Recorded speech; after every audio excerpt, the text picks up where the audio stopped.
मित्रों, महाभारत के बारे में आप सिर्फ यही जानते हैं कि दुर्योधन के कड़वे वचनों और मामा शकुनी की तिरछी चालों की वजह से ही महाभारत का युद्ध हुआ।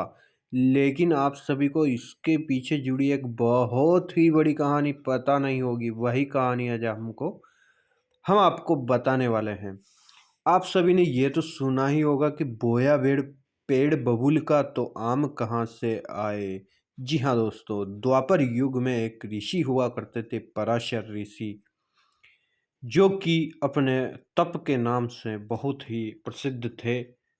उनका तप अत्यधिक होने के कारण लोग उनसे नाम से ही डरते थे।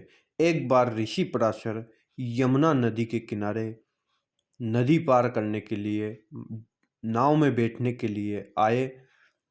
तभी वहां पर उस दिन मछुआरा धीवर नहीं आया हुआ था और उसकी जगह उसकी पुत्री स्वयं सत्यवती आई हुई थी। सत्यवती बहुत ही अत्यधिक रूपवान थी। उसके रूप को देखकर पराशर ऋषि खुद को रोक नहीं पाए और वे उसके ऊपर मोहित हो गए और उन्होंने सत्यवती के साथ संबंध बनाने की इच्छा जाहिर की। इस पर सत्यवती तैयार नहीं हुई और उसने कहा कि शादी से पहले ये सब करना बहुत ही गलत है। आखिरकार पराशर ऋषि के बार बार आग्रह करने पर सत्यवती तैयार हो गई और उसने 3 शर्तें वहाँ पर रखी कि पहली शर्त यह रखी कि उन्हें संभोग करते हुए कोई नहीं देखे। तो ऋषि पराशर ने उनके चारों ओर एक चारदीवारी खड़ी कर दी।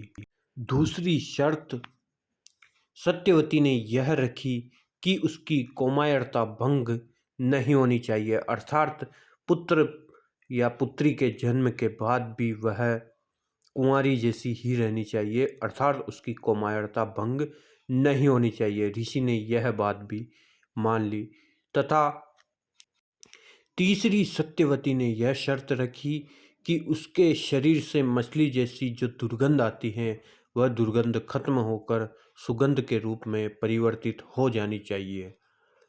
ऋषि ने उनकी यह बात भी मान ली और उनकी दुर्गंध को हटाकर एक मनमोहक सुगंध सत्यवती के शरीर से आने लगी। तब उन्होंने उसके साथ संबंध बनाया और उनकी प्रेम कहानी यहाँ से शुरू हुई।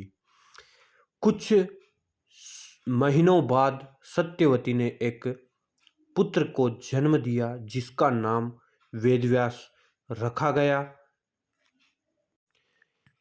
उसी समय राजा शांतनु सत्यवती के ऊपर मोहित हो गए और उन्होंने सत्यवती से विवाह विवाह करने की इच्छा जाहिर की। लेकिन सत्यवती के पिता धीवर मछुआरे ने यह कहकर मना कर दिया कि शांतनु के पहले से एक पुत्र देवव्रत है, तो उसका राज्य उसे नहीं मिलेगा, इसलिए यह विवाह नहीं हो सकता। तब देवव्रत ने भीष्म प्रतिज्ञा कर आजीवन ब्रह्मचारी रहने की कठोर प्रतिज्ञा की थी, जो कि आगे चलकर देवव्रत से भीष्म नाम से जाने गए, जो कि महाभारत के एक अहम किरदार थे जिन्हें आप सभी जानते ही होंगे। कुछ वर्षों बाद शांतनु और सत्यवती का जीवन ज्यों का त्यों चलता रहा।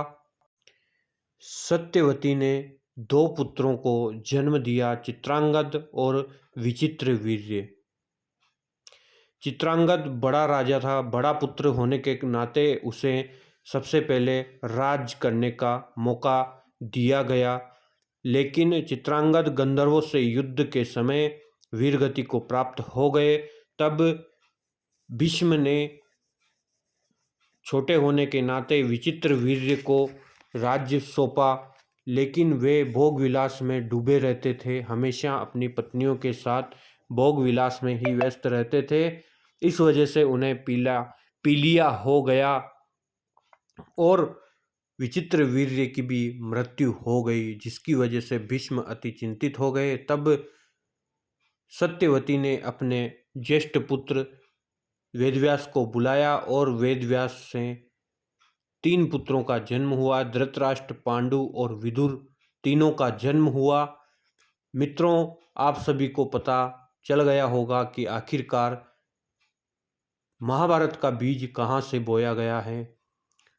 सत्यवती और पराशर के बीच वह संबंध नहीं बना होता तो आज महाभारत की कहानी कुछ अलग ही होती। हमारे द्वारा महाभारत के बारे में दी गई रोचक जानकारी आपको कैसी लगी कमेंट करके ज़रूर बताएं और चैनल को सब्सक्राइब नहीं किया है तो प्लीज़ चैनल को सब्सक्राइब करें। धन्यवाद।